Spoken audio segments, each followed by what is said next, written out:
Hello and welcome to 2 Minutes of Torah. This year is entitled Reflections on the Elections 2019. There are many ways that one can approach the elections over here. They could say that I come from America, 4 years, it's clear, you can know 10 years in advance when the elections are going to be. Every 4 years, this month, this date, this day. What a balagan here. Is the government going to make it for a full term, a half a term, a third of a term, that's going to be toppled? It's a balagan here. Person can say whatever they want, that's for sure. What I say is 2,000 years.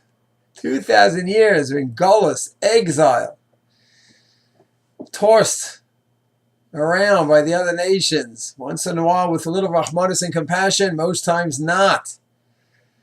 There's no control of our own fate. Whatever they decided, of course, Hashem's behind the scenes, obviously. Whatever the country decided, whatever Spain decided, Germany decided, Poland, whatever they decided, they just do whatever they want.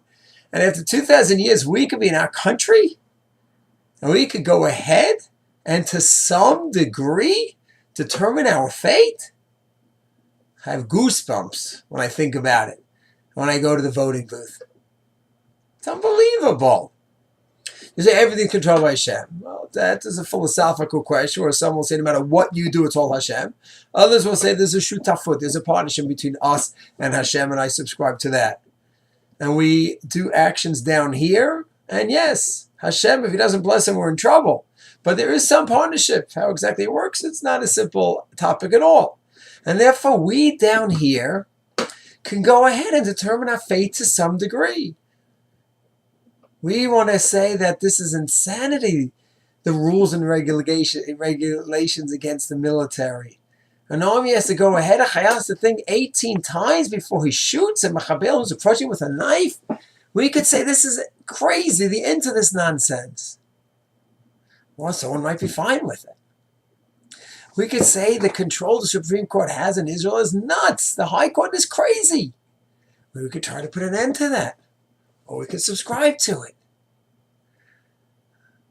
We think kfiyat datit, forcing Shabbos on others, unacceptable. It's not going to work. It doesn't work. Forcing chametz, you cannot eat chametz. We don't think that works. Okay, so we'll choose those who we think will go in that direction. But we think, no, chas v'shalom, it's a Jewish state. We have to keep some Jewish character. And then, of course, these cheshbonot that we're making for many of our holy brothers is not a question. Someone in the Haredi Yeshiva Ashkenazi camp, they don't need to have all these questions. They're going to follow their Gadol, Rav Kanievsky. He says what he says, and there's no questions. In the Shas Sephardic camp, or Ravadia, follow that approach. Everyone's going to have their approach. But the bottom line is, whatever approach one has, we could go ahead, to some degree, determine our fate. And then, of course, daven to Hashem, that things work out. Hashem doesn't bless our plans, we're in trouble. That's amazing. I walked into the booth and I saw 30, 40 different choices. Wow.